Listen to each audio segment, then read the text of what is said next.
The small apartment was bathed in golden sunlight. Dust motes floated lazily through the air, catching the light. Rachel Davis, a single mother in her late 30s, sat on a worn couch, her hands wrapped around a steaming mug of coffee. The apartment smelled faintly of lavender and old wood. Her eyes were fixed on a photograph lying on the coffee table. The photograph was small and frayed at the edges.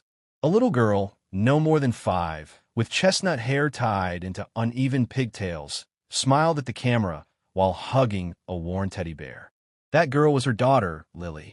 Rachel traced the edges of the photo gently, as if touching it could bring the past back to life. 10 years had passed since that fateful day when Lily had been taken temporarily by social services. 10 years of quiet grief, of holding on while the world moved forward without her. The apartment was quiet now, almost unbearably so. Not a single sound echoed through the wooden floors except the distant hum of traffic outside and the gentle ticking of an old clock. Rachel's lips pressed into a thin line. She had learned to live with the ache, carrying it silently, like a shadow that never left her side. Yet the photograph remained a beacon of love, a reminder of what she had lost and what she had fought for, even in the darkest moments. Rachel's mind drifted back to that day, 10 years ago. It was overcast, a dull gray morning that matched her mood. She remembered the phone call, a social worker telling her that Lily had been taken for her own safety. Something in the words, though meant to comfort, had shattered her world. She could still feel the emptiness in the apartment after the little footsteps stopped echoing through the halls. The silence had been deafening, as if the walls themselves mourned with her. Nights are the hardest. Rachel would sit on the edge of the bed, staring at the ceiling, counting the minutes until morning, wondering if her daughter's laughter had ever truly left her memory. The sudden ring of the doorbell pulled Rachel from her memories. Her heart jumped in her throat. Who could it be at this hour? She set the coffee mug down, leaving a faint ring on the wooden table, and walked cautiously to the door.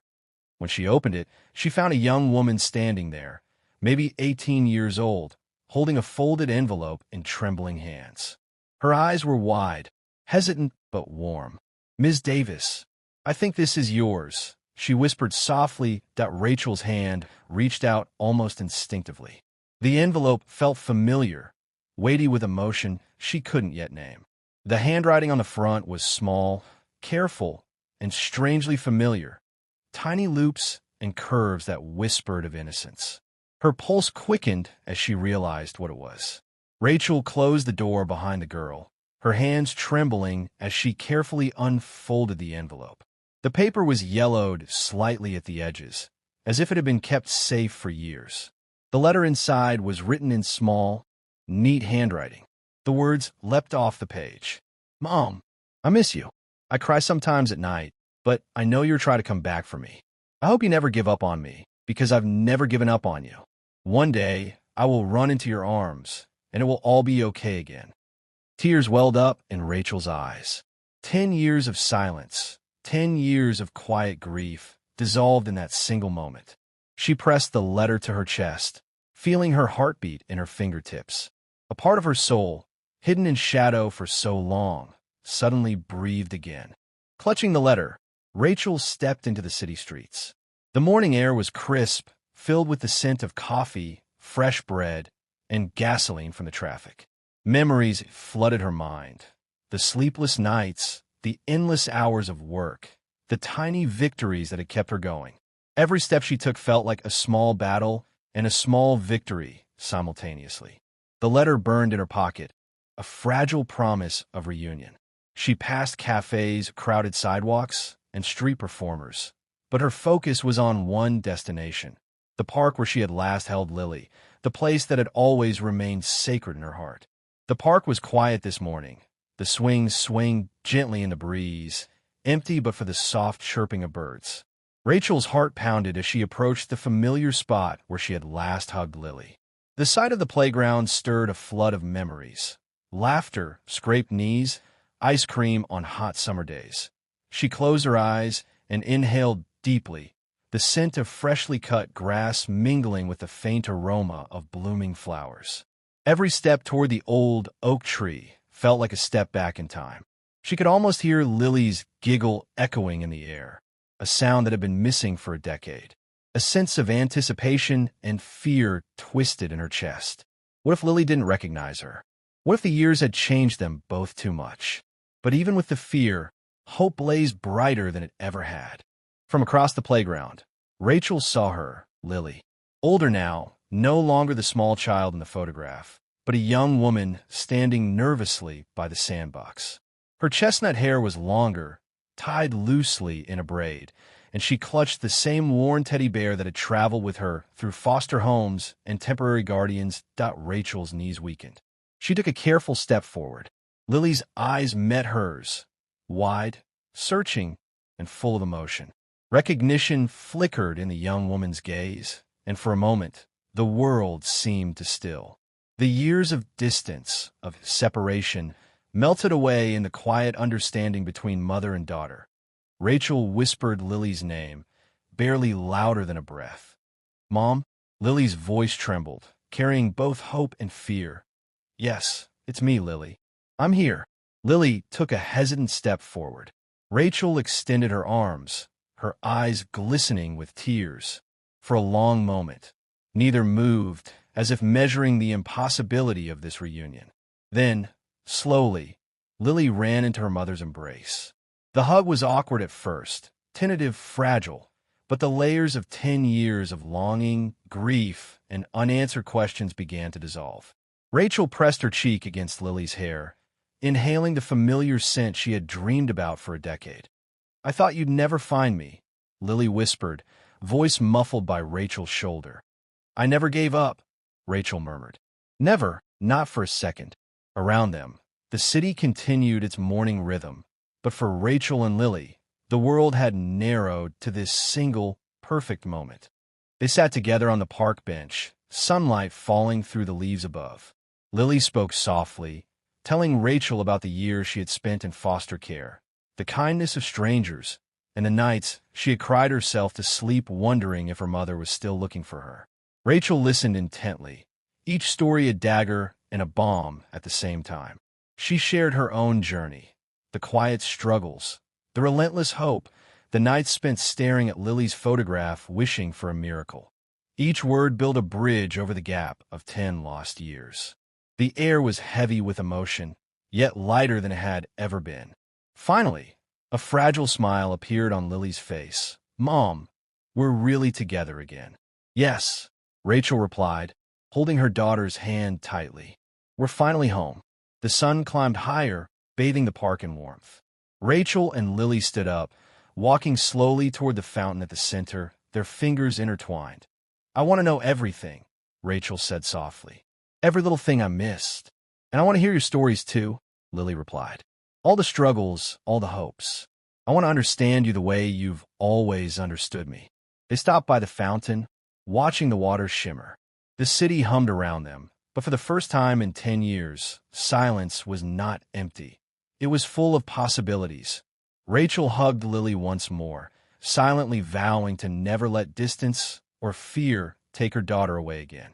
The letter, once a fragile promise, had become the first step of a new life together.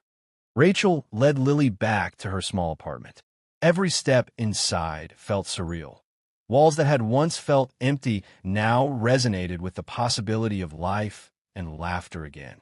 Rachel opened the door, gesturing for Lily to come in. "This is home," she whispered. "It's not much, but it's ours." Lily looked around, eyes wide at the modest space, the worn furniture, the small collection of books and photographs. Yet she smiled. "It's perfect because it's with you." For Rachel, those words carried more weight than any material comfort could. The apartment, once a silent witness to years of absence, now became a sanctuary of reunion. Rachel led Lily to the living room table, where old boxes and photographs lay scattered. She pulled out the photo of young Lily holding her teddy bear and handed it to her. Lily traced the edges with her fingers, whispering, "I remember this day. I was so little." Rachel nodded, tears glimmering. "I kept it for you every day." They spent the next hour unpacking old mementos, drawings, birthday cards, letters never sent. Each piece sparked stories, laughter, and tears. Memories, once locked away, flowed freely between them, knitting the years of separation into a tapestry of shared life. In the small kitchen, Rachel showed Lily how to make her favorite childhood breakfast, pancakes with strawberries and maple syrup. The kitchen smelled of butter and sugar, comforting and nostalgic. Lily laughed as flour dusted their hands and faces, tiny accidents that made the room feel alive again. "I can't believe we're really here, Mom," Lily said, smiling. Rachel smiled back, brushing a streak of flour off Lily's cheek. "We are, sweetheart, and we're staying here this time." Simple moments like this felt monumental, proof that the ordinary could become extraordinary when shared. As evening fell, they settled in the living room with blankets and hot chocolate. The city lights twinkled outside the window, but inside, there was only warmth, safety, and a fragile sense of completion. Lily rested her head on Rachel's shoulder, a quiet sigh escaping her lips. "I missed this. I missed you." Rachel stroked Lily's hair softly. "I missed you too. Every single day." They sat in silence for a while, letting the words sink in. The past could not be erased, but the present offered a chance to rebuild, to find joy again, and to never let go. The next morning, sunlight streamed through the curtains. Lily turned to Rachel, holding the old teddy bear close. "Mom, I have something to tell you. I've been keeping it inside all these years," Lily said, voice trembling slightly. Rachel held her hand gently. "Whatever it is, Lily, I'm here. Always." Lily took a deep breath. "I kept hoping you'd come back.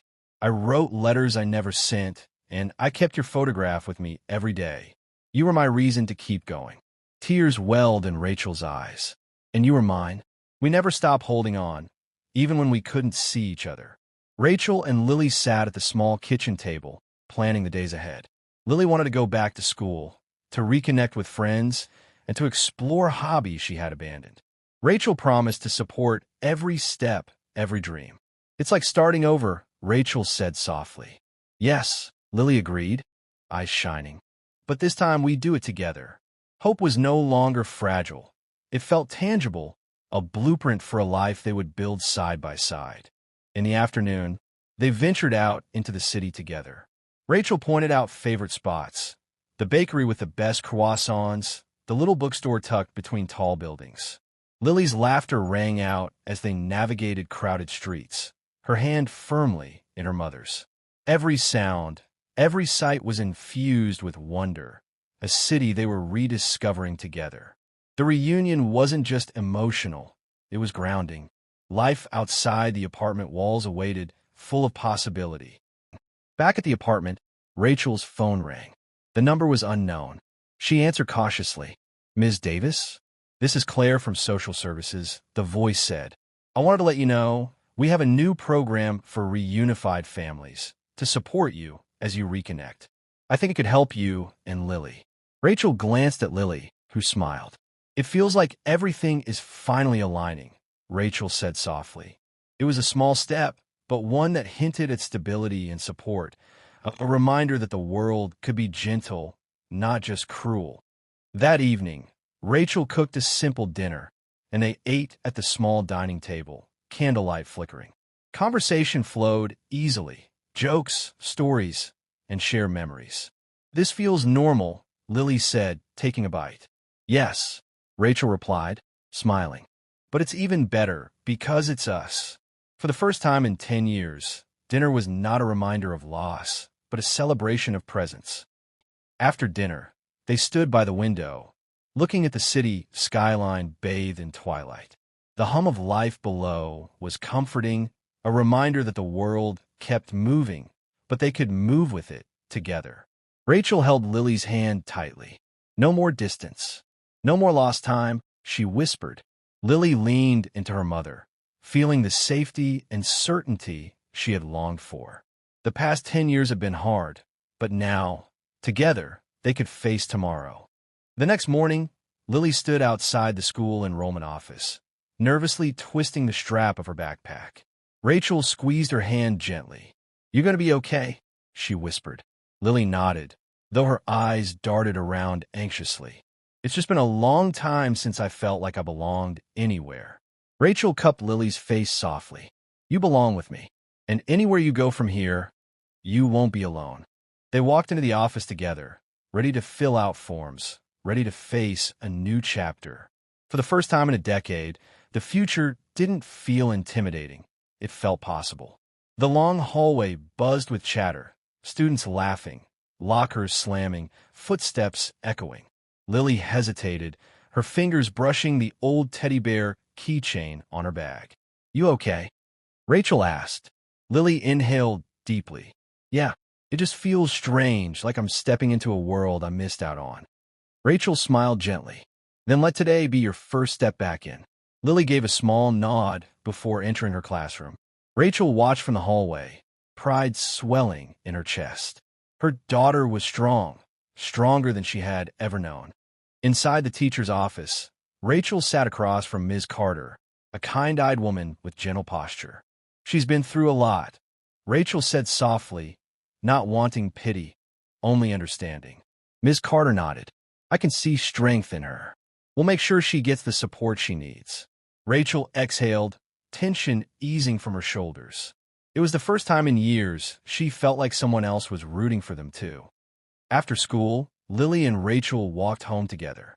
The late afternoon sun cast long shadows on the sidewalk. How was it? Rachel asked. Lily shrugged, but there was a spark in her eyes. It was good. Different, but good. Rachel smiled, placing an arm around her shoulders. That's all I wanted. They strolled past small shops, street musicians, and the smell of fresh pretzels drifting from cart. For the first time in years, the walk home felt complete. At home, Rachel suggested a movie night. Lily nodded eagerly. They picked an old comedy, one Rachel used to watch when Lily was small. Soon the apartment was filled with laughter, genuine, unrestrained, healing laughter. Lily leaned against her mother's shoulder. I haven't laughed like this in forever. Rachel kissed the top of her head. Then we'll laugh more. Every day if we can. The room glowed with warmth, lighting the shadows of years gone by. Later that night, Lily went through a small pouch she had carried for years.